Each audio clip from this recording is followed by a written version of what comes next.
Ready? Hello, sir. I hope all are listening. Yes, Hello? we can hear you. Yeah, yes. Okay. Thank you, sir. So now I begin. So, Honorable Vice Chancellor, Professor Bednath Lav, esteemed speakers of the webinar, faculty members, dear participants, ladies and gentlemen. It's my great pleasure and honor to welcome you all in this national webinar on, on representation of the Buddha and his Dhamma in literature. To all the eminent speakers on board, including my dynamic Vice Chancellor, Professor Lav. Friends, soon after my welcome speech, the first speaker would be Professor Amiya Bhushan Sharma, would be speaking on rereading of the Harman Hesse's Siddhartha. Professor Amiya Bhushan Sharma has graduated from Ranchi University and became lecturer at Vagalpur University and then to then became reader in Santiniketan. Thereafter, he joined IGNU New Delhi, where he worked till his retirement recently last year. He, to his credit, a dozen of books, hundreds of articles, and he has been coordinator of course book writing of IGNU, of British poetry and American poetry, communication studies, etc. He has also been a creative writer. The Matchmaker is one of his plays that came to eminence. Our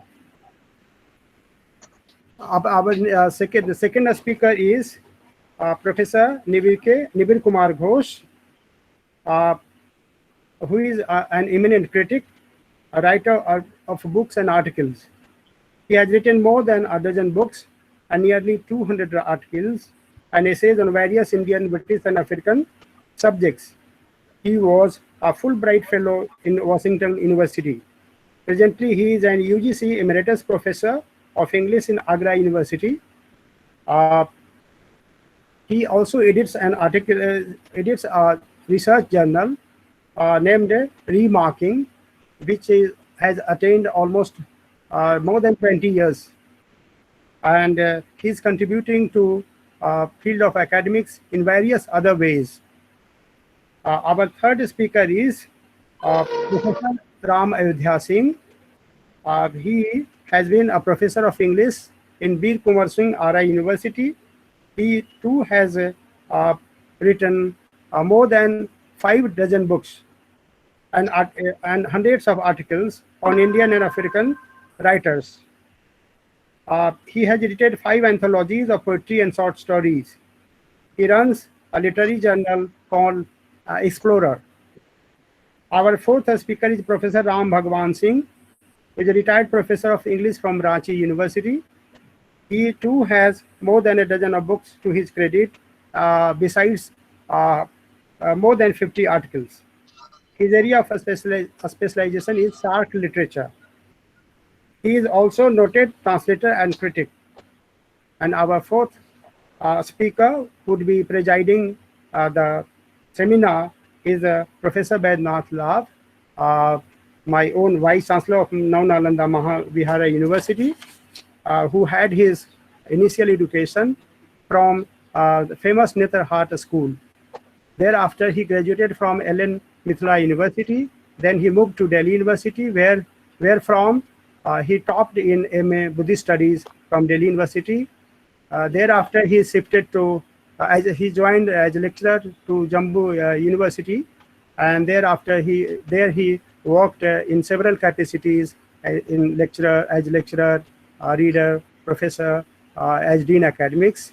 He also became Dean Academics in Sanchi University, and thereafter he joined Nalanda Mahavihara as Vice Chancellor 2 years back. He has also established an organization which is based on all India level. It is Indian Association of Buddhist Studies, which is running very successfully, and he's still pioneering the institution, and he is contributing a lot in various other ways. He has been consecutively chosen for the second term the member of ICHR, and he is busy and very academically very dynamic. Now, regarding the theme of the seminar, we are talking about the Buddha and his Dhamma, and we know that the Buddha and his Dhamma has a great transforming ability. The Buddha's life and teaching is very powerful and can change the life of anyone who cares to understand it. It helps us to decode our feelings, our emotions, thoughts, and this which leads to our self-discovery. Once we discover ourselves, we can discover others as well, because human beings are basically ingrediently the same. So as a result, we not only understand ourselves, but we also try to understand others. We turn, after understanding ourselves, we turn sympathetic towards others. We also become compassionate, accommodative, and considerate, which is highly just needed today. And all this makes us reach in human values. We start caring for human values like love, compassion, tolerance, peace, and harmony, which is the quest of all great literatures too. So here, the teaching of the Buddha and literature come very close together. That means religion, the chief objective of religion and literature converges together in terms of objective. So the values also are sustained and disseminated by literature. In India, the basic objective of our learning has been liberation. Ya vidya sa vimukte. So learning is that which liberates us. I think same is the जैसा देखिए जैसा I think sir, can you hear me, sir? Has there been some problem? Yes. No, sir. No. Okay. Yes.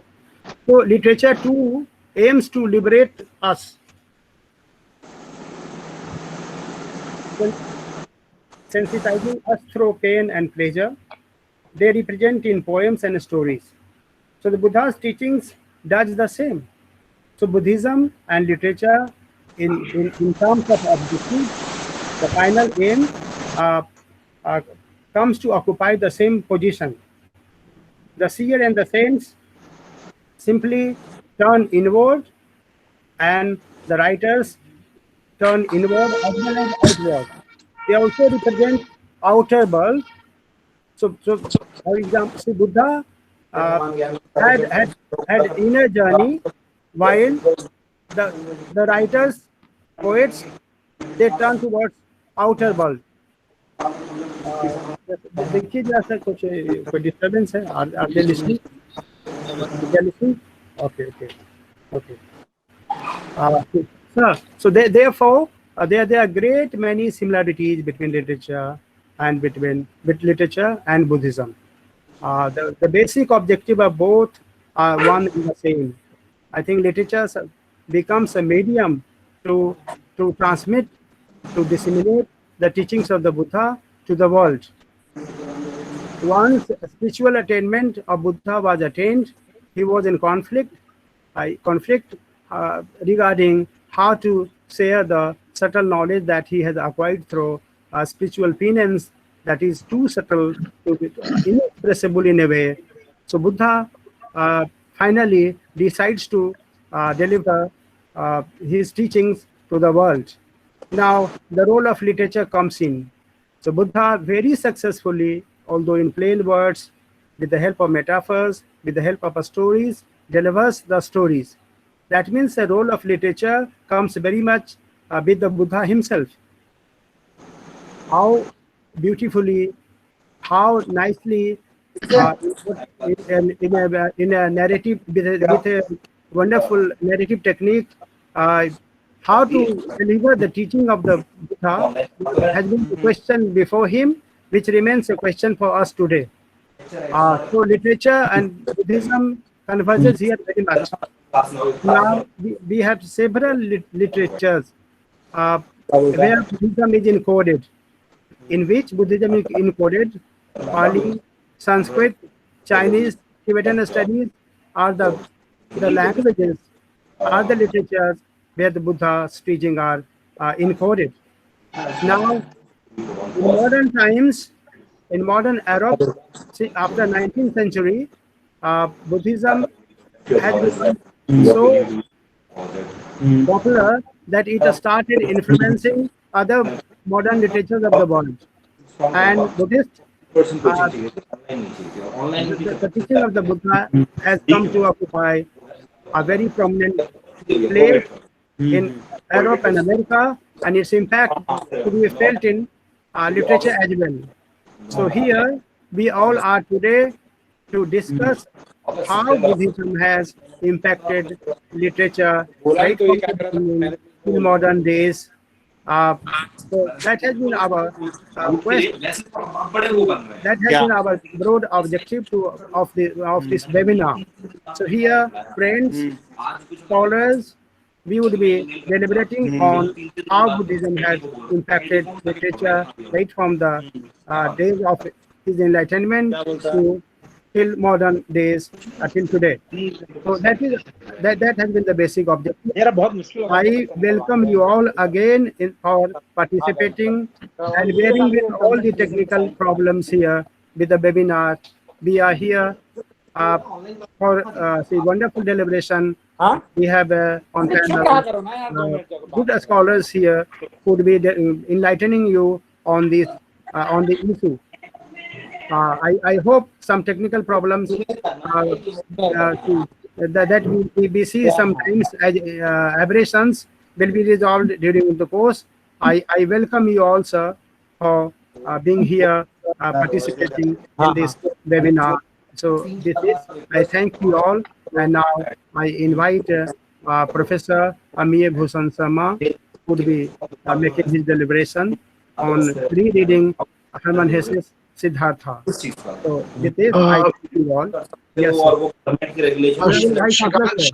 Shrikantji, please, I'm sorry to interrupt. Kindly request all the participants to mute their mics. Yeah. So kindly, Otherwise, there are a lot of disturbances. Kindly mute their mics.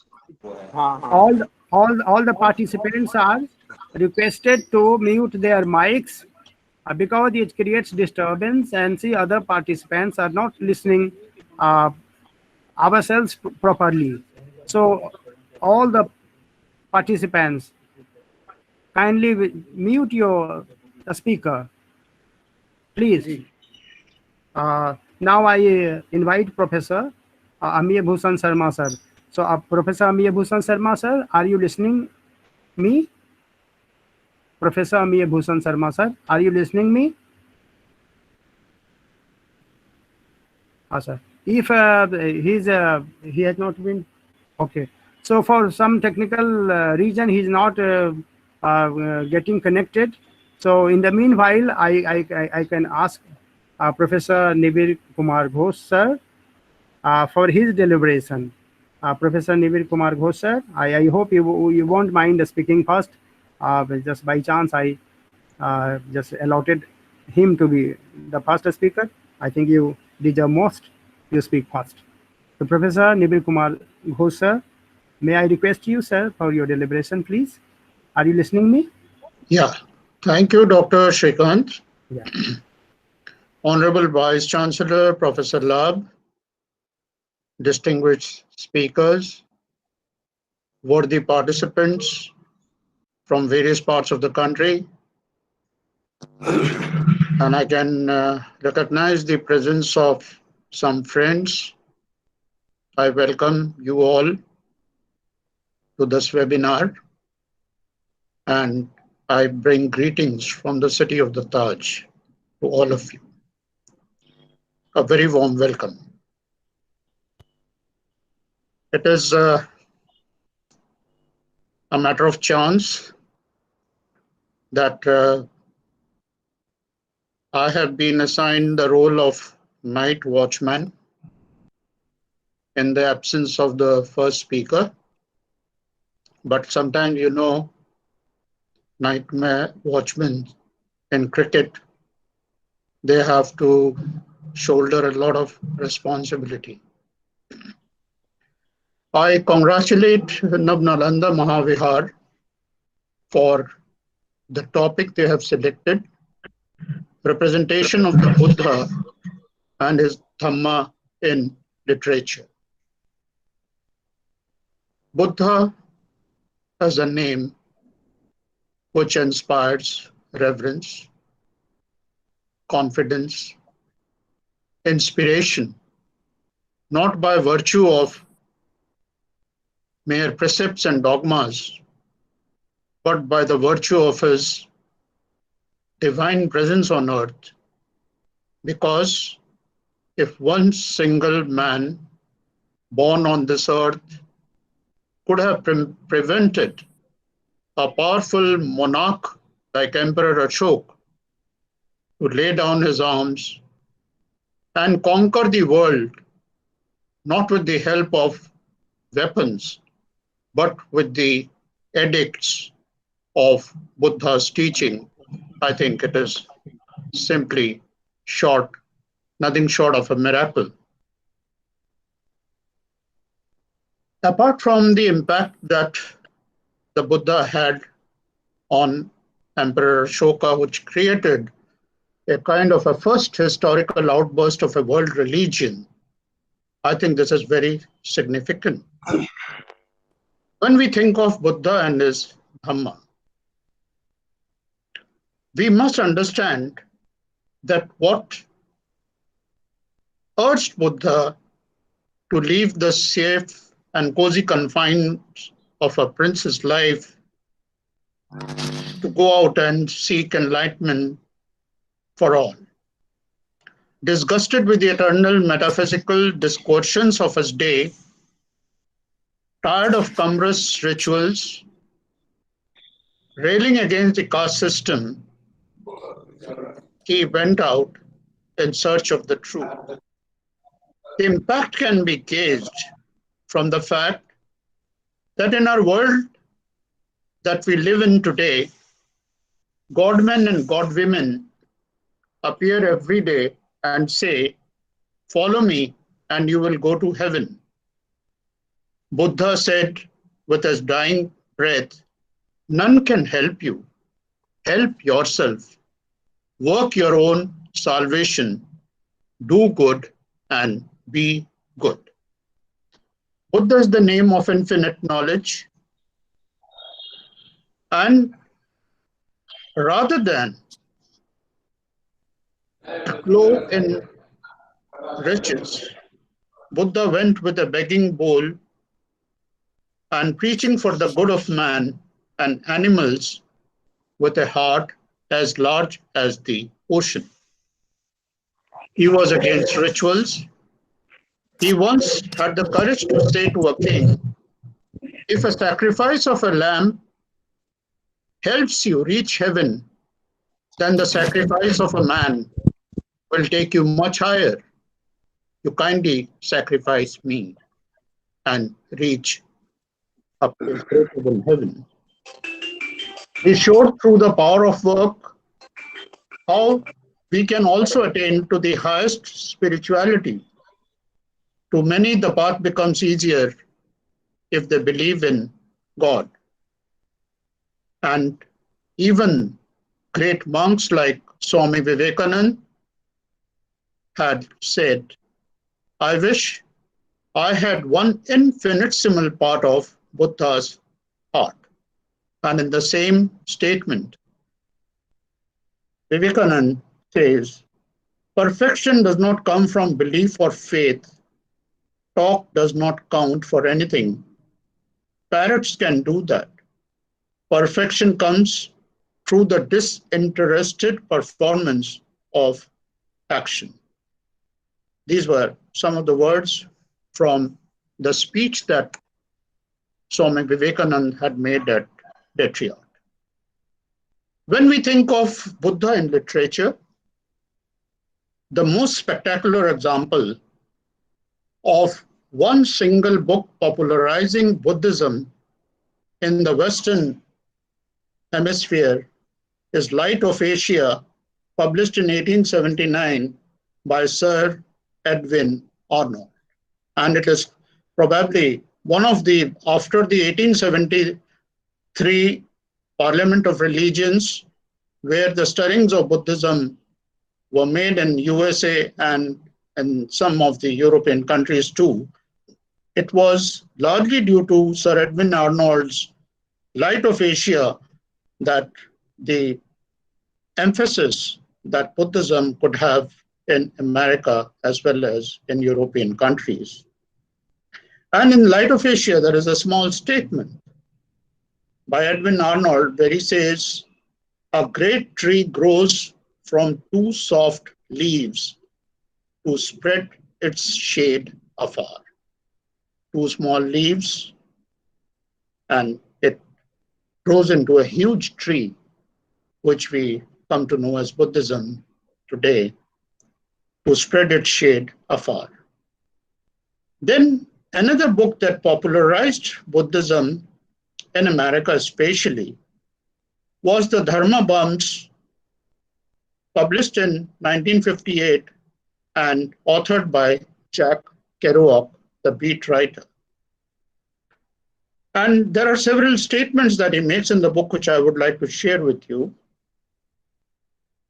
First, he says, my karma was to be born in America, where nobody has any fun or believes in anything, especially freedom. One day, I will find the right words, and they will be simple.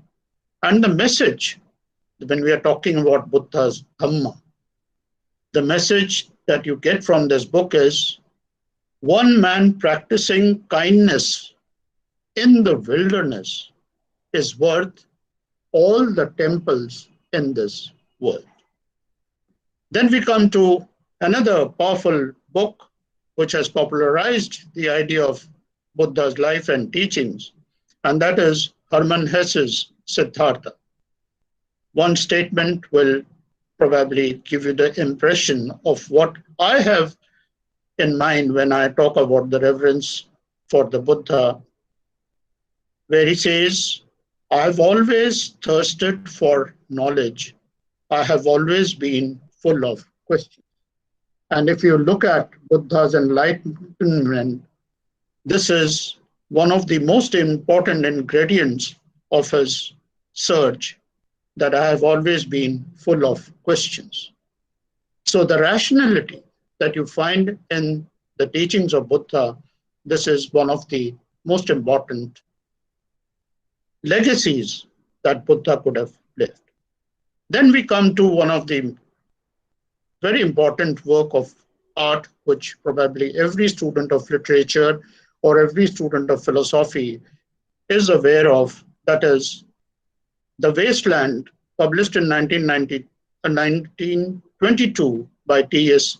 Eliot, where in the fire sermon, he uses the Dhamma chakra consisting of 12 spokes to indicate his inclination for Buddhism.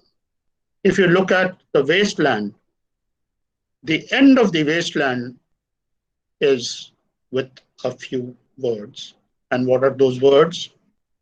Datta Dayadhyam Damyata. Datta, give.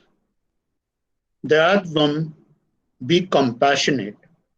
And Damyata, self-control. And then Eliot ends with Shanti, Shanti, Shanti.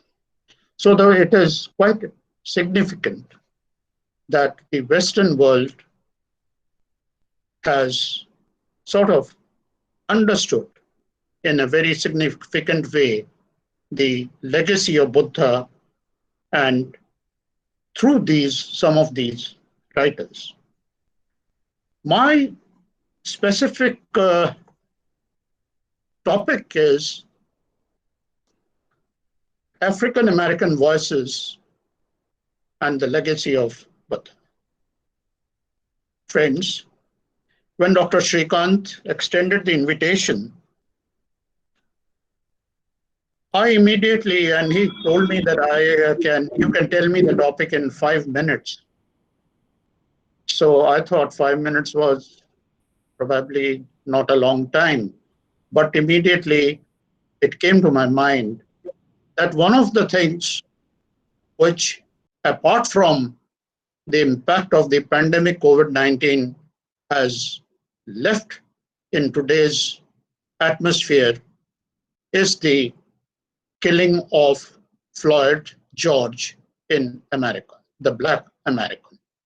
And I thought, in the context of Buddhism, let me talk about this racial problem in the United States. Friends, many of you may be aware that the 13th Amendment to the US Constitution on December 6, 1865, the government of America abolished slavery.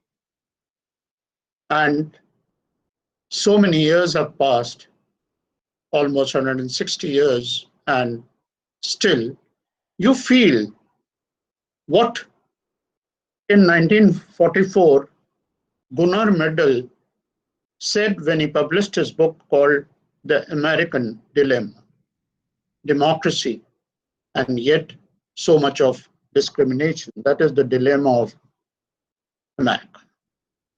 Those of you who are aware, who are not probably, who do not have a kind of an intimacy with the historical backdrop of the racial divide in America, I think, let me suffice it to say that it was a constant struggle by the blacks, by the black philosophers like W.E.B. Du Bois, Booker T. Washington, many writers, the Harlem Renaissance, and all those events which took place.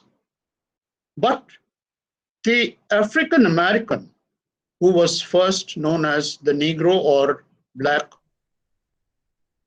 American, and was now known as African American, they were in this dilemma. They were trying to exercise a choice where they were looking for a philosophy, they were looking for a religion, they were looking for some kind of a precept which could show them the way out of this racial discrimination, out of the color line. And one by one, they experimented first with the Christian church, and then they thought that the Christian God is a white God, was not concerned with the blacks at all. Then they went to they were lured by the appeal of communism in the 1930s, because communism presented a picture of liberty, fraternity, brotherhood, dictatorship of the proletariat. But if you read Richard Wright in The God That Failed, you will know that communism also was heavily prejudiced when it came to the questions of color. The next movement, the next allurement that the blacks found was in the Nation of Islam, led by Elijah Muhammad, and later taken up by who became his rival, that is Malcolm X. And today, Black America, like white America, are probably experimenting at a very dense level their awareness of the Buddhist precepts. So I'll be talking about mainly two authors. One is Charles Johnson, whom I had the privilege of inviting to Nalanda Mahavihara in 2018, and who spent some time with us in this historic institution. When it comes to Charles Johnson, those who may not be familiar with the name of Charles Johnson, suffice it to say that after Ralph Ellison, Charles Johnson is the first African American to be given the National Book Award for his novel, Middle Passage. I have a great friendship with Charles Johnson. He was my faculty associate for 1 year at the University of Washington, Seattle, during my senior Fulbright phase. And I've been in constant touch with him, and rarely does a week pass when I don't receive a communication at least twice or thrice a week from him. And we are always talking about what Buddhism can do in this age of anxiety. One of the things which I would, while referring to Charles Johnson, because we're talking about the impact of Buddhism in literature, I would like to bring it to your notice that Charles Johnson considers Buddhism a creative and spiritual gift.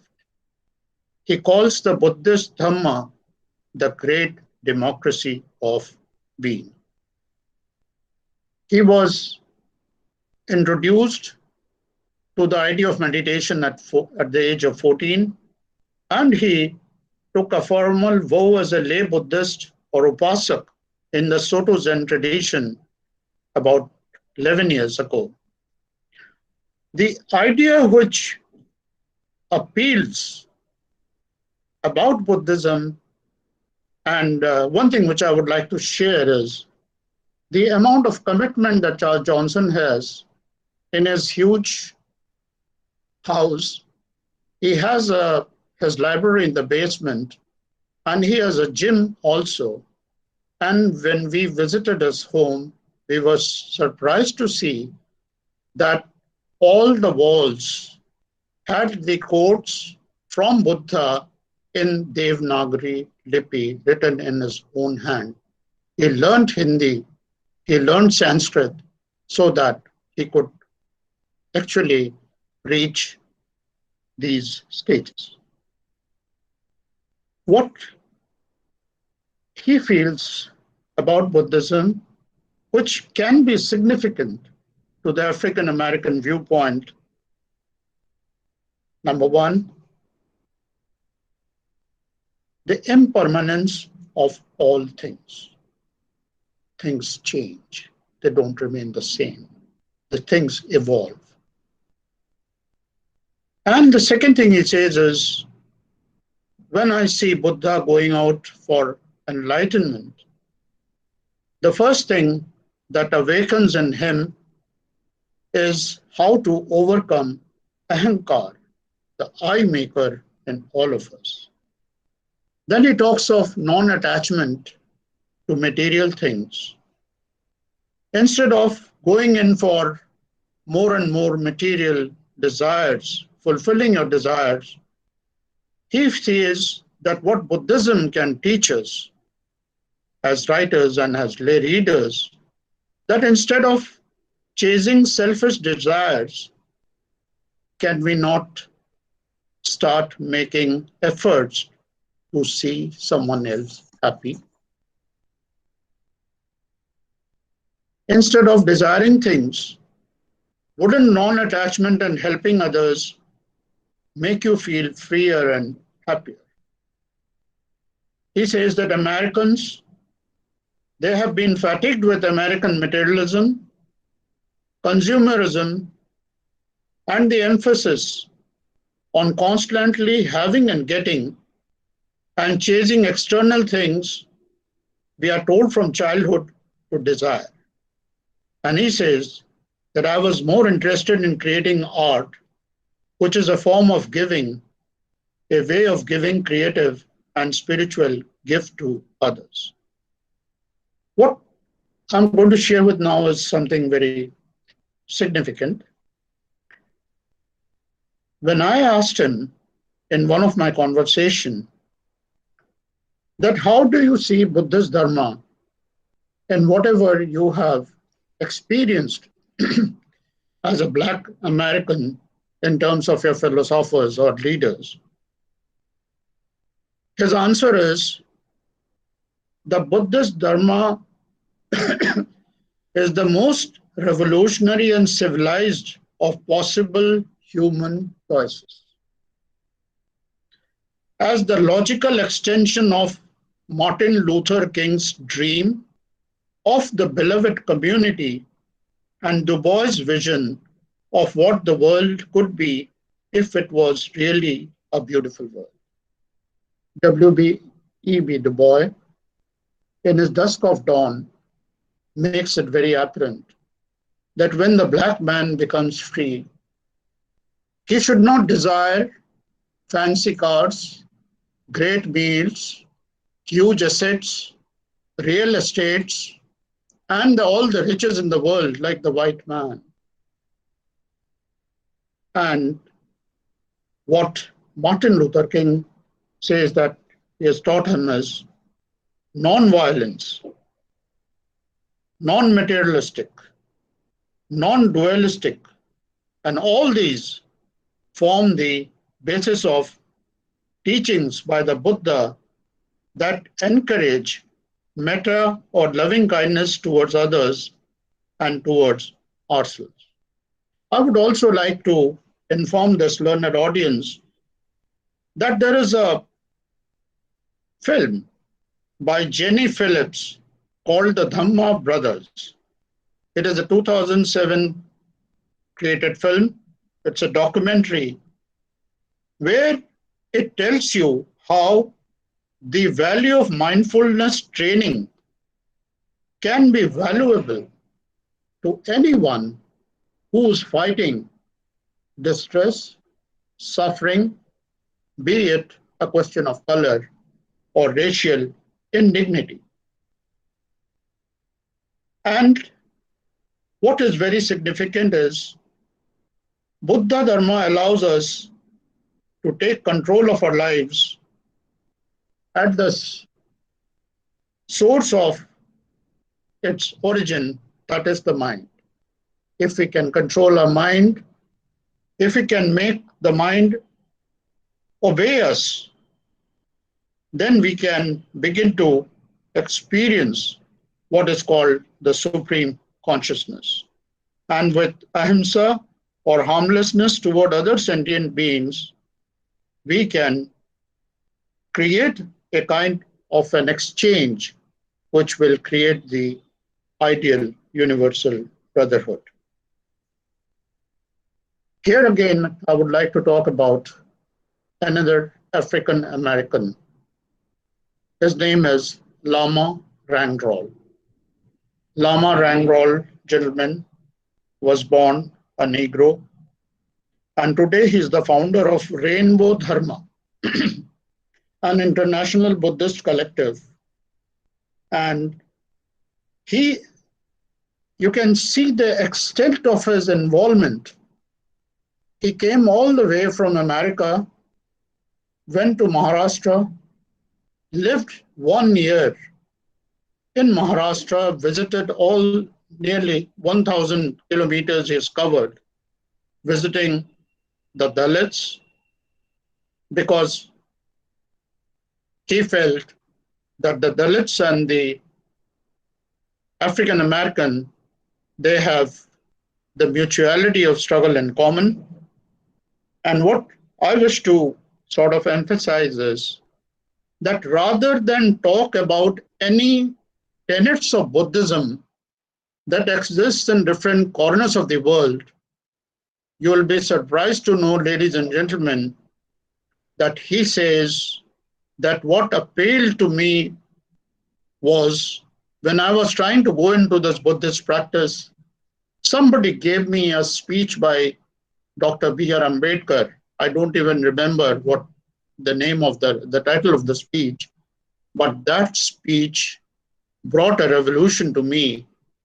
And he says that the brand of Buddhism, which can save the world in terms of racial discrimination, is how Ambedkar approaches.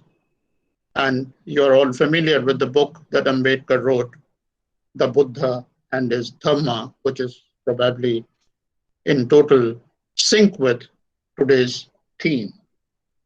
And what he feels very strong about Dr. Ambedkar is that when he talks of casteism, he doesn't talk of a particular region, he doesn't talk of a particular community, and he says that Ambedkar talked of caste discrimination with respect to Sikhs, Muslims, Hindus, Buddhists, tribals, Christians, and whatnot.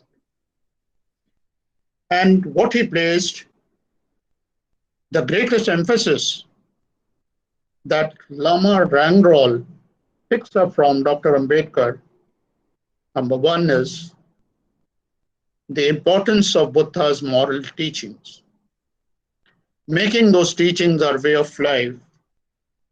And what is more significant is that how it can create a sense of identity of the living human being. And I asked him one thing. Now this again is very important. Dr. Ambedkar, he says, and when Lama Rangrol quoted Dr. Ambedkar saying that the most important arsenal that a racial situation can give to the one who is oppressed is education. Because only education can bring, true education can bring that awareness. And when I asked Lama Rangrol that you talk of education being a tool, today in America, the statistics say that there are more African Americans in prison than they are in schools. How do you reconcile this idea? And how do you think this education will help the Blacks overcome the discrimination and prejudice that they have faced? And what he said is something very relevant, because I thought he would probably not have much to say in terms of practical assumptions. And he told me that I cannot succumb to the notion of permanence, number one. Number two, he says Buddhism is not a faith of pessimism and foregone conclusions. We acknowledge potential for change no matter how it manifests.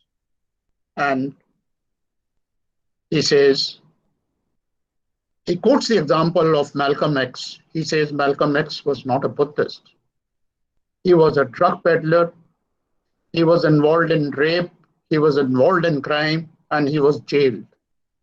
But an unlettered man who was not educated, when he was put in the prison, he suddenly began to understand the importance of words. And he managed to ask for a dictionary. He would read and shout those words one by one, and the pronunciation and the ring of the words entered him. And in a matter of a couple of years, he became one of the greatest orators that America had ever had. And what Lama Rangrol pointed out is you never know that when we believe in impermanence of things, you never know that any moment it could be Maitri, it could be Tara, it could be Malcolm, who would assume the change that Buddha said would come with enlightenment. And whether or not we believe in it, this hope, this faith that the future will evolve, that things will change. And this is the most important thing is that we have to take the initiative to first of all bring that change in our mind, in our individuality. And what is very significant again is this is what Buddhism can give us. And friends, it is the time of COVID. The whole world is fighting to keep this pandemic away. I would like to conclude my talk with a poem by a Black American named Hosan Allen Sinoke. And this poem was written on the 21st of March, when in the Indian parlance, the Janta curfew was to start on the 22nd of March. The title of the poem is The Four Marks of Existence. And he calls it a Buddhist poem. So this is probably Buddhism in literature, a direct example. The poem reads, I suffer because I want things to be different from how they are. I want to go to the gym and I have to do sit-ups in my office. I long for tacos and beans at Picante, and I settle for lukewarm takeout. Impermanence is all I can count on. The world we knew has turned around in a handful of days. My God, will it always be like this? Yes, and it always has been this way. Blossoms fall and weeds grow. The ache of social distancing is the suffering of no self. I'm pulled away from all of you who are myself. The woman behind me on the checkout line, the prisoner I visit in a narrow steel cage, the fiddler whose tune is naked without accompaniment. Take a breath and enjoy it. Things change, and we change too. Universal truths flourish even in pandemic. Resisting truth is suffering. Accepting truth is nirvana, which does and does not make life any easier. The poem ends here, and before I conclude, the love for Buddhism that I've had, especially the love that I have had for Buddha as the man. What bothers me today is that the way Buddhism is evolving in 1,000 different ways is a cause for worry. It is not what the Buddha wanted.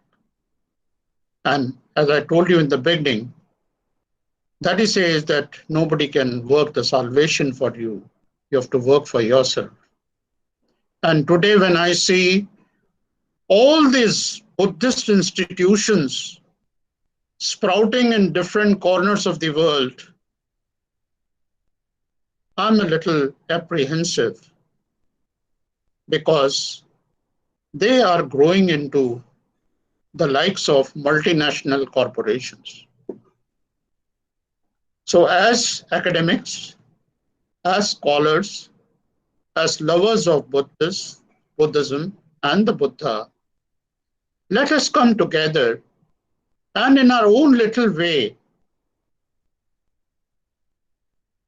try to bring our own impressions in whatever forums and platforms we can, that let us go back to the quintessence of Buddha and not create divisions within ourselves. Even in America, when I was talking about Black Buddhism, you will find that within the Black Buddhism, there are again layers and layers of communities where they are dominated by individuals who see Buddha in a different way from the other person who sees the Buddha.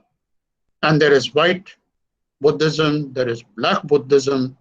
So, gentlemen, ladies and gentlemen, if we come together and use this opportunity that has been provided to us by Nalanda Mahavihara, and in our own little way, if we can, through our writing, through our interaction, say that this must stop, let Buddha remain the Buddha.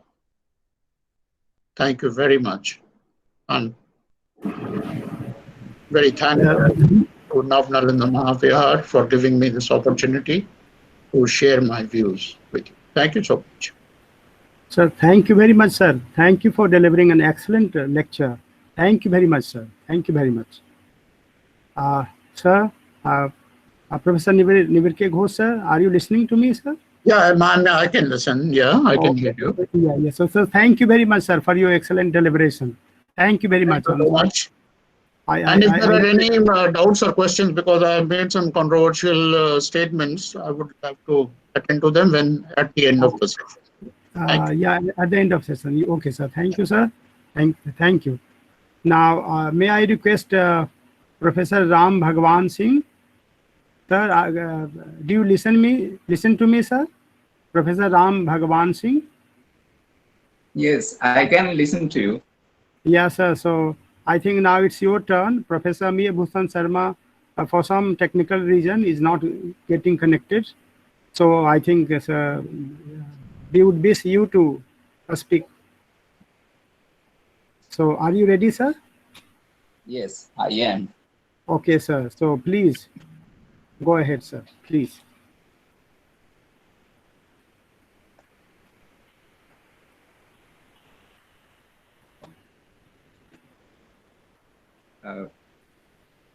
Good afternoon, everybody. Good afternoon, everybody.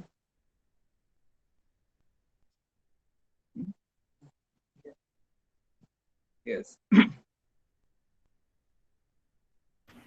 Yes, sir. I'll be We are all speaking listening on the topic. Yeah. Yes. Sir, we are listening, sir. Please go ahead, sir. We are listening. We all. All right. I'll be speaking on the topic Buddhist thought in Indian literature. Buddhism originated in India about 2,500 years ago. It is ironical that it was almost banished from India, though it still flourishes in countries like China, Japan, Bhutan, Tibet, Myanmar, and Sri Lanka, etc. It is not surprising that Buddhism acquired a global dimension, and world literature bears witness to it. Some of the great world-renowned literary compositions include Sir Edwin Arnold's The Light of Asia, Harman Hesse's Siddhartha, Rudyard Kipling's Hymn, Eugene O'Neill's Morning Becomes Electro. It is unfortunate that Buddhism, the most democratic religion born in India at a time of the first democratic republic in Vaishali in India, was given a cold shoulder later on. Time has come to revive it and rejuvenate it. Buddhism is most democratic in the sense that it is an open religion.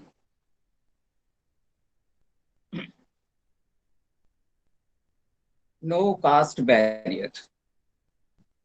The fourfold caste system does not create here superiors and inferiors among mankind as in Hinduism.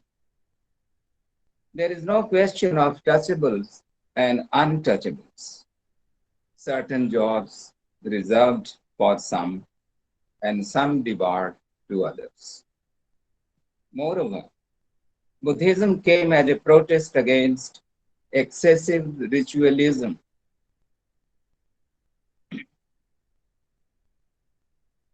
Rituals became the be-all and end-all of Hinduism. The spirit of realism was bypassed. It was thrown to the wind. The lower grade humanity was treated worse than animals. The Shudras had no rights. They had only duties to serve the upper castes. Their presence was ominous. Even their touch was sacrilegious. It was in such circumstances that Buddhism came as a liberating force, a democratic religion of the people for the people. That was the most pragmatic religion, hassle-free and open-ended. To the suffering humanity, it was a balm. It liberated the poor people sitting on the lower rungs of the society to feel proud of their existence. It was no mean matter that a royal prince, Siddhartha, renounced his princely life and became a mendicant, begging for alms and teaching people the way to meaningful living. The suffering humanity needed sympathy and compassion was the key word of this Buddhist religion.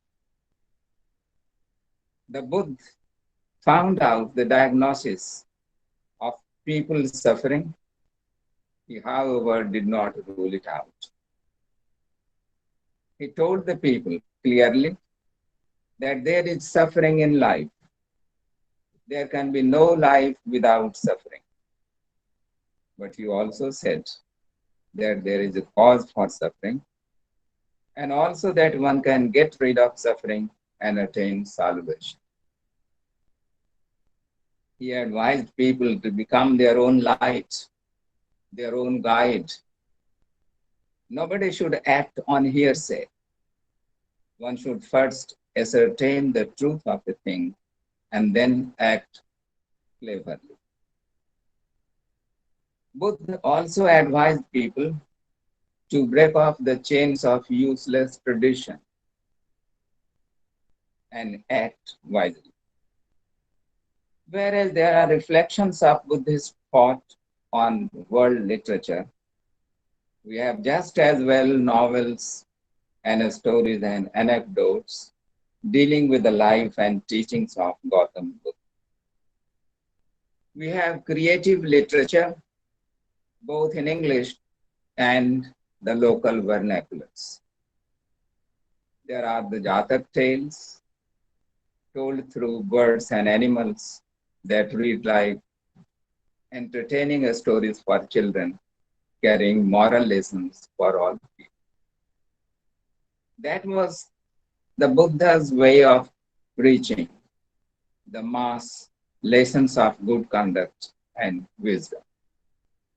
Like Aesop's fables, they are still very popular as harbingers of peace, friendship, love, and compassion. They present easy examples of day-to-day business through common birds and animals who act and behave like human characters. In Hindi, Maithili Sharan Gupta wrote Yashodhara in 1933. It is the story of Siddharth, the prince of Kapilavastu in Nepal. It tells us how he felt deeply grieved to see age, death, and disease in man. He was so overwhelmed with grief that he secretly left the palace and his sleeping wife in search of knowledge. Why man suffers from age, disease, and death? He spent 6 years in meditation, searching for knowledge, and finally came to a Bodhi tree in Gaya in Bihar. There he felt enlightened. Yashodhara has been written from a woman and wife's point of view. The wife undergoes the pang of separation. She feels both shocked and humiliated that her husband left her secretly in search of knowledge. She could also go out, but she had the responsibility to bring up her child, Rahul. Finally, when the Buddha comes back home in Kapilavastu, he meets his wife.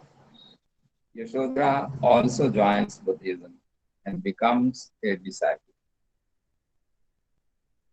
We have Mahavihara, a novel written by Bhagwan Singh in 1931.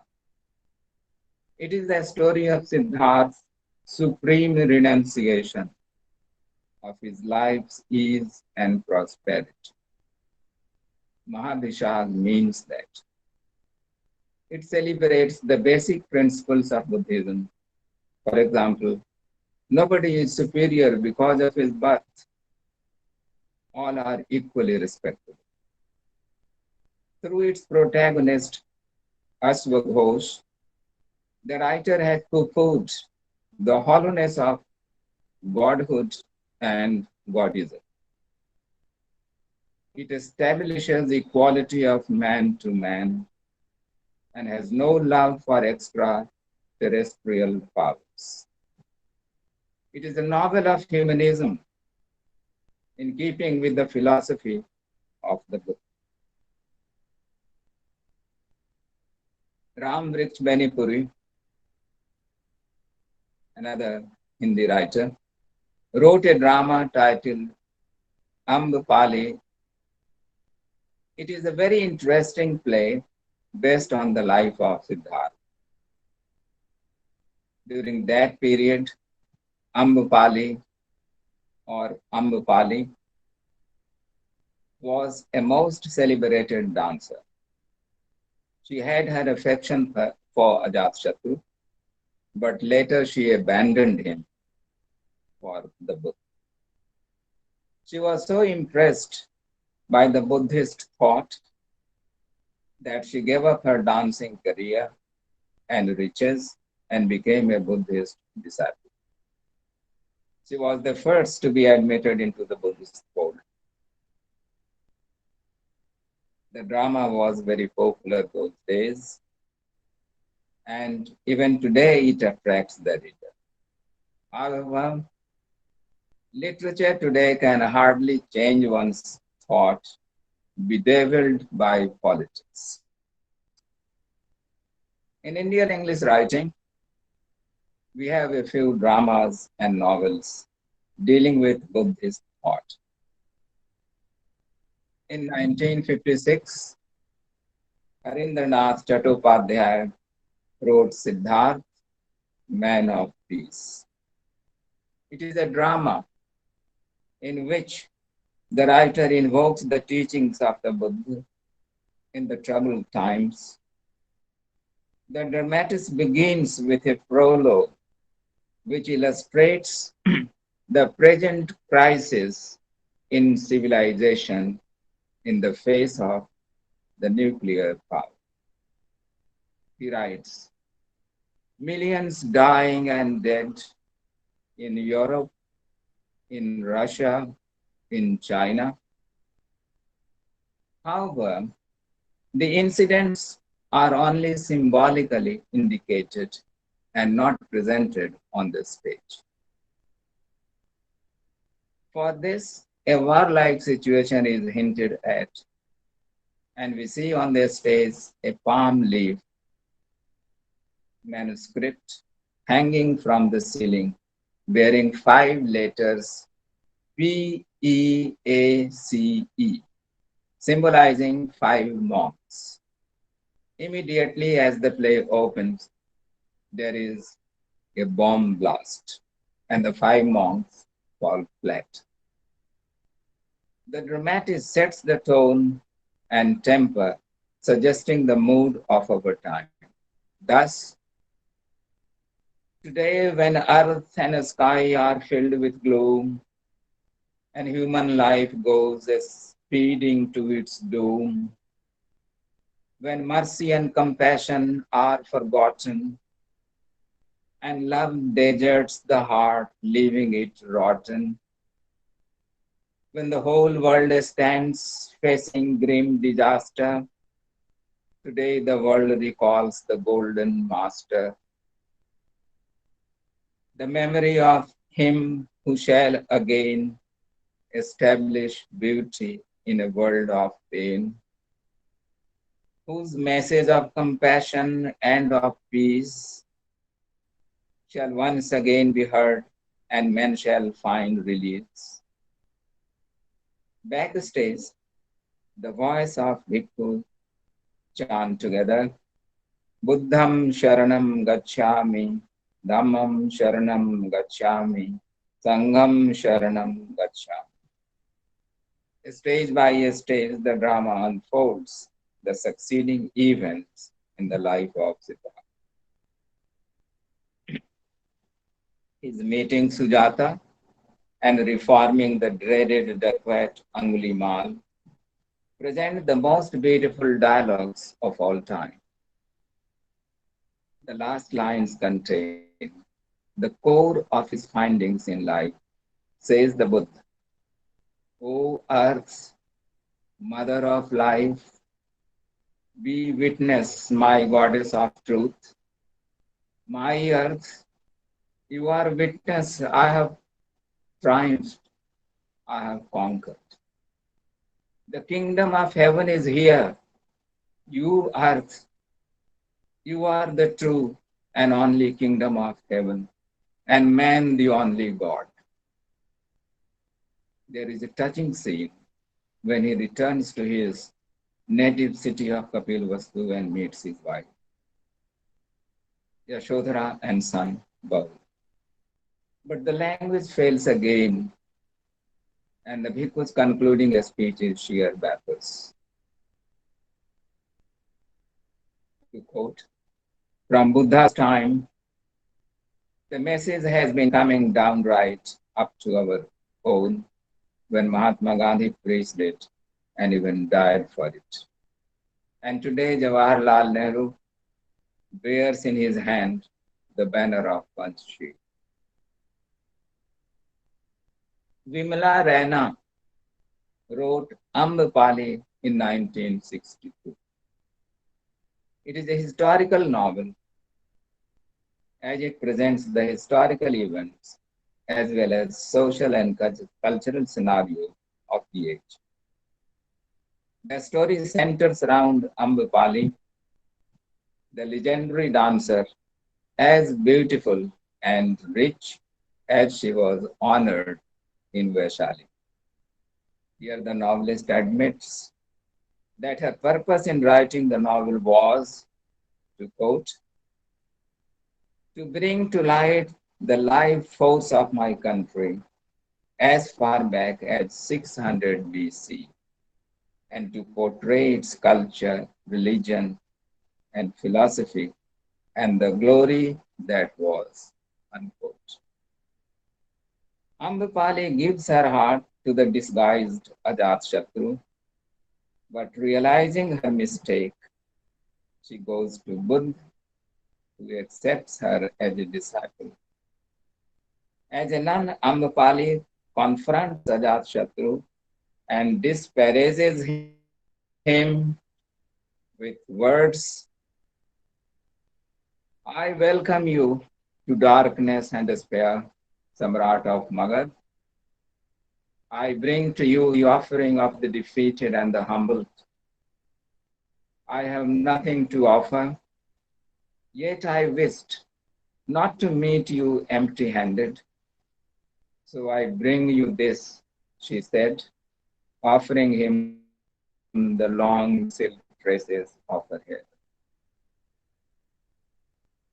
A kingdom for the soft caressing fragrance of your silky hair, someone had once said to Ambapal. He was a merchant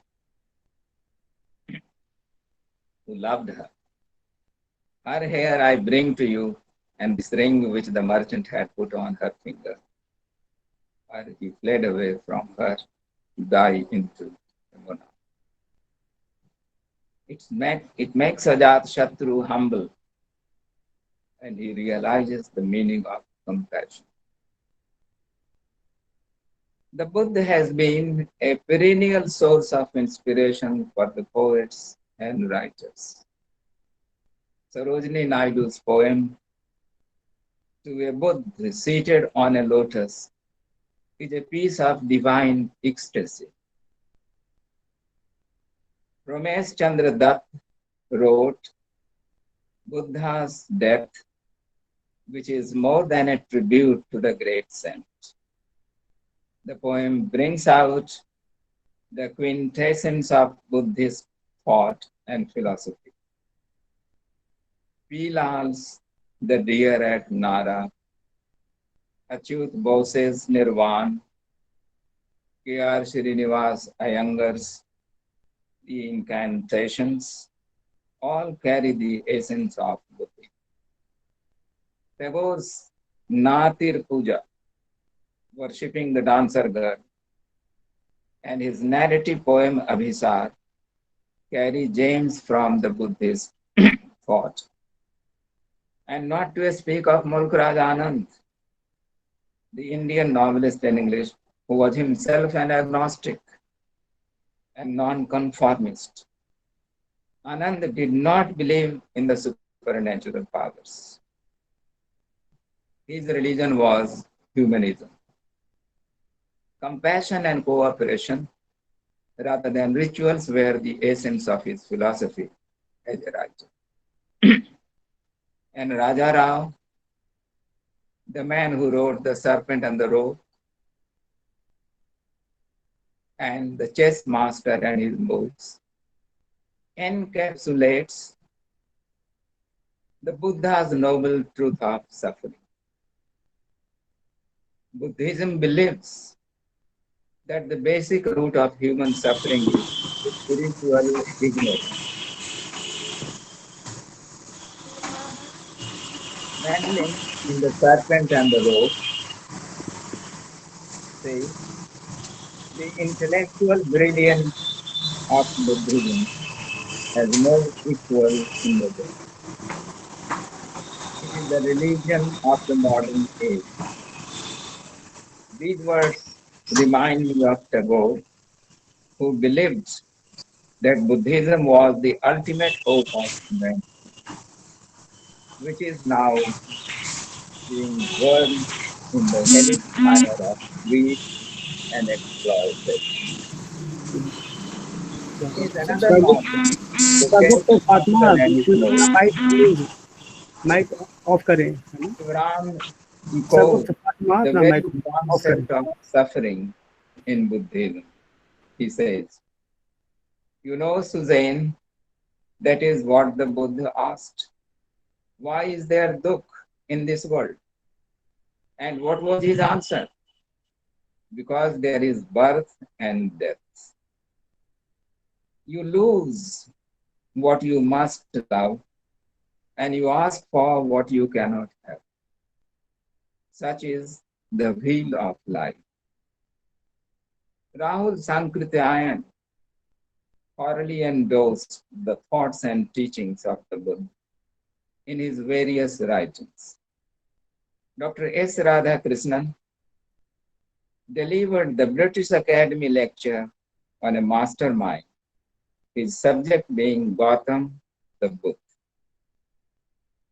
He traced the evolution of Gautam the Prince into the Buddha, summarized his teachings, and expressed the universality of the Buddha's central message.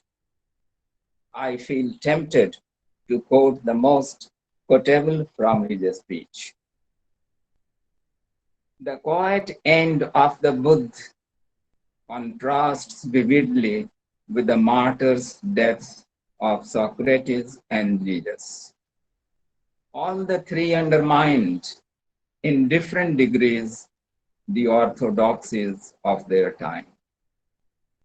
As a matter of fact, the Buddha was more definitely opposed to the Vedic orthodoxy and ceremonialism than was Socrates to the state of Athens or Jesus to Jerusalem.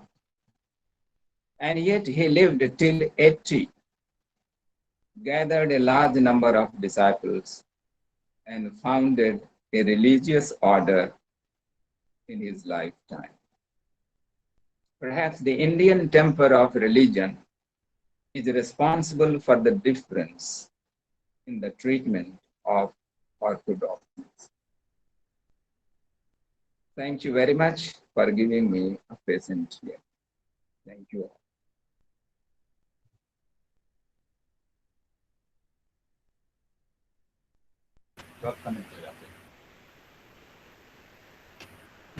Thank you, sir. Thank you very much. Hello, sir. Professor Ram Bhagwan, sir. Thank you, Yes, sir. sir. Yes. Thank Yes. you very much, sir. You're in such a short span, you enumerated so a number of writers and spoke so well. I'm so grateful to you. I thank you again, sir. Thank you, sir. I thank you too, sir, for the pains to thank me. Thank you again. Okay, sir. Thank you. Now, may I request Professor Ram Bhagwan, sir? Professor Ram Bhagwan, sir. Oh, sorry. Professor R.A., sir. No. Ram Ayodhya, sir. Hello. Professor Ram Ayodhya, sir. Hello हाँ professor Ram Ayodhya sir, क्या आप सुन रहे हैं मुझे? Professor Ram Ayodhya Singh sir.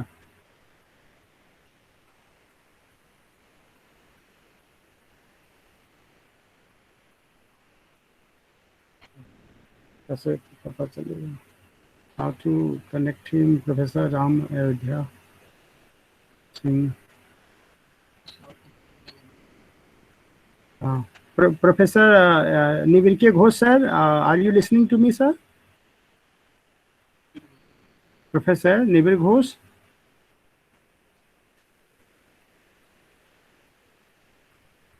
Professor Nivir Kumar Ghosh, sir. Yeah, I can hear you. Can you hear me?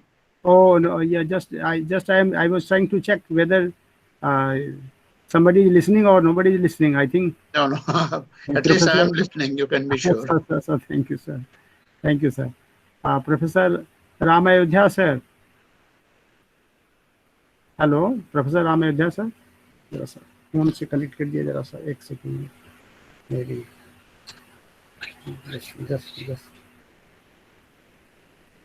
Just a minute, sir. Just I'm trying to connect him with phone. Ram Ayodhya, sir.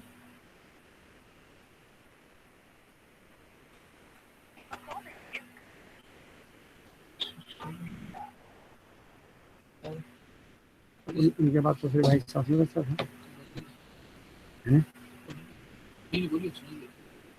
Hello professor Ram Ayodhya sir. Hello professor Ram Ayodhya sir, are you listening sir?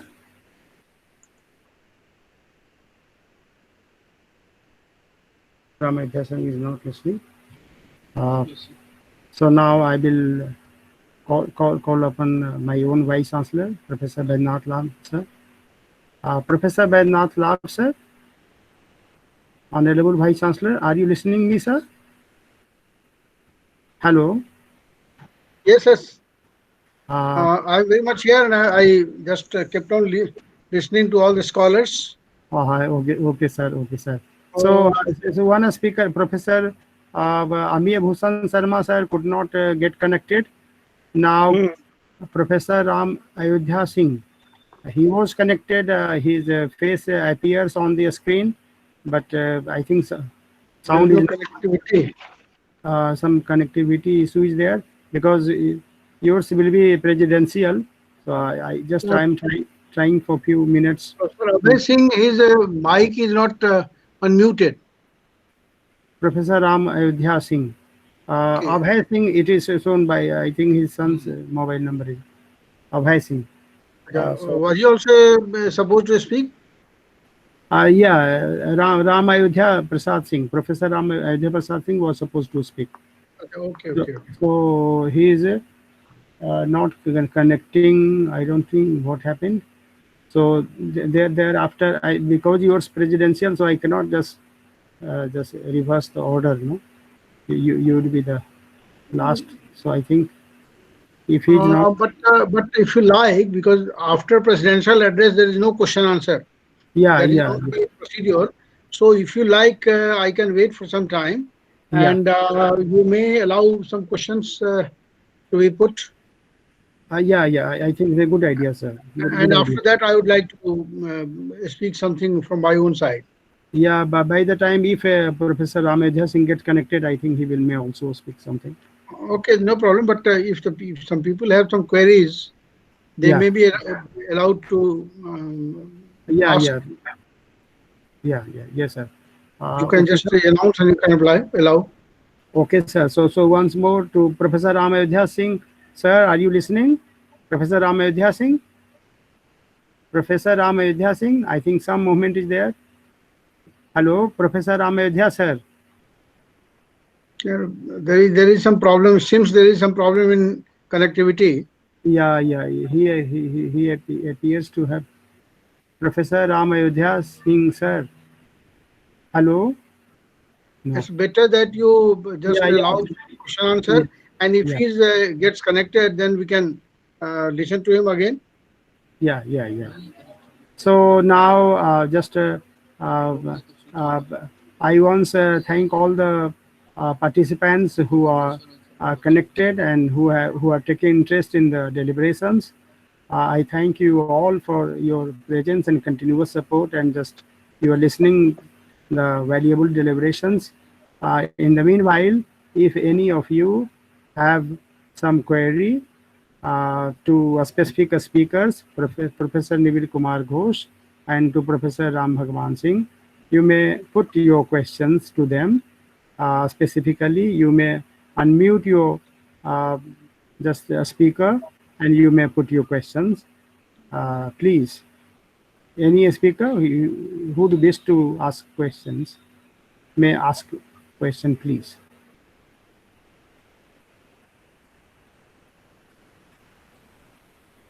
कैसे वो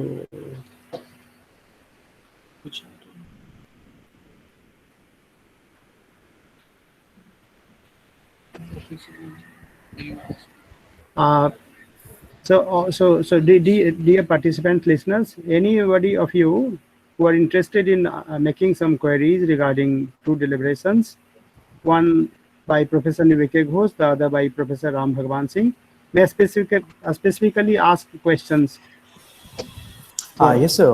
I do have a question, sir. If you can listen to me. yeah. Yeah, Yes. this is Alok, sir. I have a question for Professor Ghosh, sir. Actually, his speech was very good, but I just have a small doubt. At the end of his lecture, he told about different kinds of Buddhism sprouting today, and that might create a problem for the mainstream or for the original version of Buddhism. So I would like Professor Ghosh to elaborate on that specific point, please. You are Alok. Yeah, this is Alok, sir. Hi. Well, Alok, I really appreciate that you could listen to that part of the talk. You see, when I said about the kind of the impact, the mushroom growth of different institutions are in the fray to prove one is greater than the other, my idea was that this kind of a thing should be avoided. And how do we avoid that? As an individual, as a teacher, as a scholar, as a writer, we can always put forth our views through different platforms. It may or may not make any difference. But there are different organizations which are in competition to prove how they are closer to Buddha and his teachings than the other organizations. I mean, if this kind of a competitive world, we are probably become a prey to this kind of a one-upmanship. It will definitely take us away from what Buddha had wanted. He never wanted any organization, first of all. And everyone could be the Buddha. And the Buddha means the awakened. So anyone who is awakened, he can put his views across and try to awaken others. And what I wanted to bring towards the close of it is that we must understand that what I said was not a straight statement, it is a matter of fact. And if we can prevent it in any way, at least because, when today what happens? Today you have numerous choices. And if you look at what Sartre and others had said, that in this existential world, when you have choices, too many choices, your decision has to be based on some kind of rationality. So that rationality, what is good for me? What can awaken the man in me? What can awaken the human in me? And if there is a competition and we have conflicting views from so many different institutions who are trying to usurp the basic legacy of Buddha, then it will be my own independent choice. Because if I have to be awakened, I will have to exercise the right kind of choice, and that will come through proper knowledge, like epistemological kind of awareness. I hope I've answered you, Alok. Yeah, thank you, sir. I got the answer.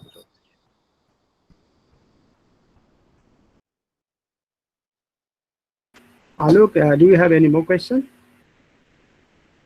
I don't have any more questions. Okay.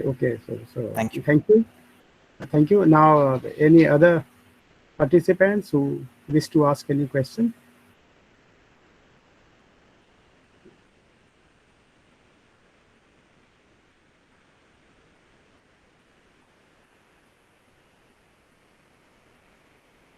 Are there any other participants who wish to ask any question from to Professor Nivike Ghosh and Professor Ram Bhagwan Singh?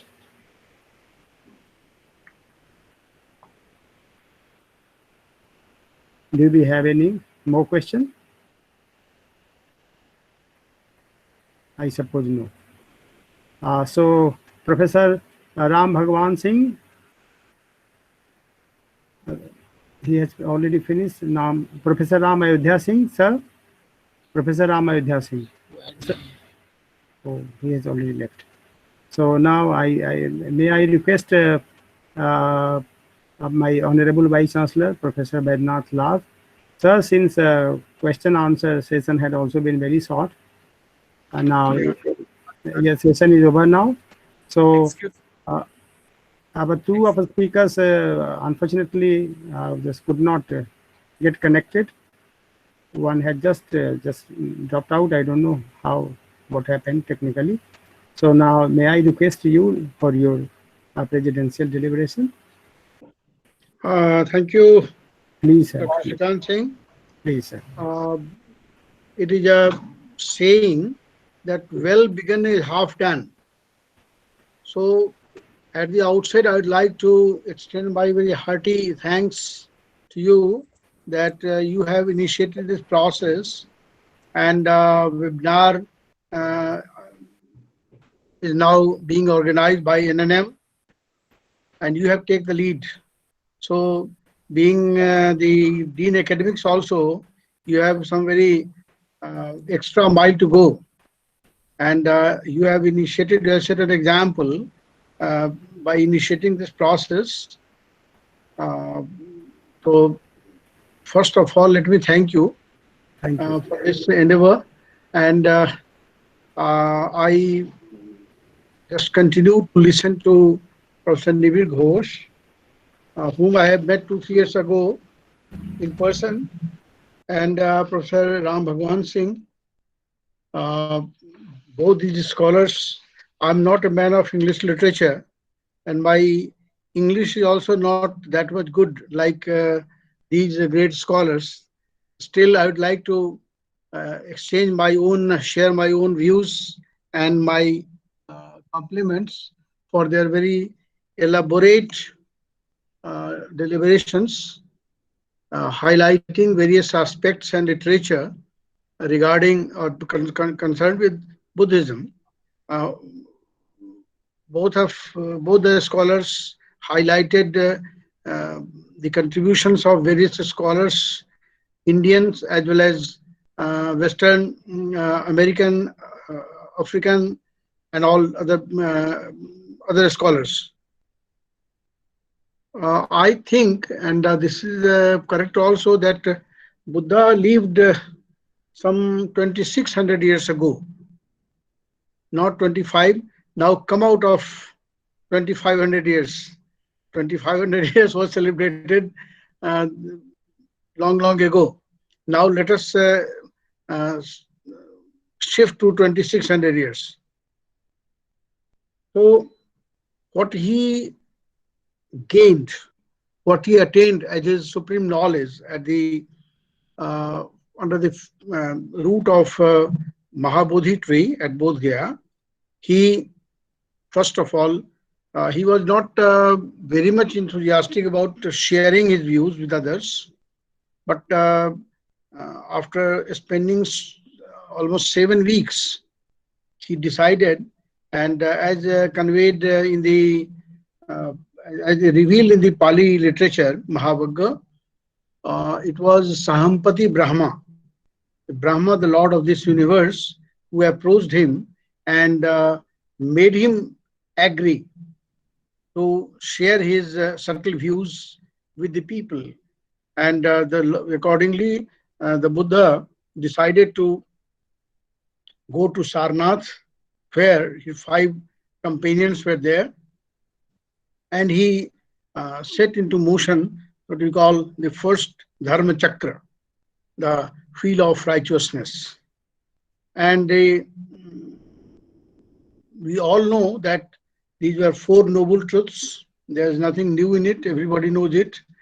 The noble truth of suffering, noble truth of origin of suffering, noble truth of cessation of suffering, and noble truth of a way leading to cessation of suffering, that is nothing but the eightfold path or middle path. His deliberations, his thoughts were so simple and rationalistic in nature that people easily grasped it, and when they applied their mind, they found that it can be easily understood.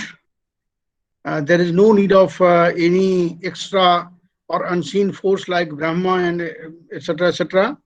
So the Buddha's rational approach towards the problem of life and the way of the solution both appeal to his listeners, and the number of his disciples increased very fast. When it reached 60, and all of them attained the supreme stage of purification, that is arhathood, he instructed them to go forth, to wander forth separately, uh, by spreading the message of his noble Dhamma. And that way, his missionary life started, which continued for 45 years. And after his Mahaparinirvana, uh, when his closest aide, that was Venerable Ananda, asked him, "O Lord, who will be your successor? Who will be our guide after your uh, demise?" The Buddha said that nobody, I'm not appointing anybody, but whatever I've taught you as the Vinaya and Dhamma, they will be my successor. They will be your guide after me. The question was, he had preached his Vinaya and Dhamma not sitting at one space or at one place. He was a man of Rishi Parampara, Rishi tradition. He was a Rishi, he was a Muni, and he traveled throughout the major part of northern India of that time. So his audience were also different. Now it became very difficult for his disciples to collect his words, and ultimately the Mahakashyap, who was regarded as the most venerable after the Buddha, he took initiative, and he selected 500 arhatas. Arhatas, I have already told that arhatas are those who are most purified persons, who are not only most, who have got rid of the greed, lobha, dvesh, moha, the greed, hatred, and delusion, who are most awakened persons. So they, 500 Arhat monks, they gathered at Rajgri on Vyavhar Hills, and there was Saptaparani Gufa, a cave. Maybe some trees were there which had 7 leaves, maybe like that. So by staying there, they collected the whole Buddha's words, all the words of the Buddha, whatever he had delivered during the long span of 45 years. So, and that when the nature of the Buddha's words were fixed, determined, they recited that. Because they recited, so that they did Sangayan. That's why that assembly was called Sangiti, first Buddhist council. But the whole collection remained in oral form. After 100 years or so, next, the second council was also held due to some confusion which had erupted in the Buddha's words. And the second Buddhist council was convened at Vaishali, Baluka Ram Monastery at Vaishali. Again, the whole collection, 700 people gathered there. They again decided and they determined the nature of the Buddha's words, the whole content of the Buddha's words. But again, the collection remained in oral tradition. And after 100 or maybe 120 years or so, by the time of Ashoka, the number of Buddha's disciples, as Professor Ghosh was telling, and he was answering to the question also raised by one of our students, that the mushrooming of sects and subsects, which is not a new phenomena, it was also at that time. So in the name of getting facilities from the royal administration, many people who necessarily did not have faith in Buddha and his teachings, they put on the Buddhist garb, chivar, and they also uh, declared themselves as Buddhists. So that way, and the whole faith was getting corrupted. That is why the Third Buddhist Council was also convened, and it was found that the Theravada tradition, having their faith in Pali Triptaka, was the actual or the real or the genuine uh, sect, genuine followers of the Buddha. So that way, there is a history, long history, and again the Buddhism was got spread by the Buddha, by the imageries sent by Ashoka. It went to Sri Lanka, Myanmar, Thailand, and other countries. And at that time, the king of Sri Lanka was mm, Devanampiyatisha. He adopted Buddhism with all reverence and faith and declared Buddhism as the state religion. The women of royalty were also interested, and that's why Devanampiyatisha sent a message to Ashoka to send some nun so that they could also got the Buddha's teachings, and consequently Sanghamitra was sent there with some more nuns, and that way Buddhism got deep rooted there gradually in course of time. But I'm just intentionally mentioning all these councils because the Buddha's words or Buddha's message was traveling in oral tradition. It was for the first time during the first century BCE, uh, during the reign of Vattagamani Abhaya, that the whole Tripitaka was brought into written form.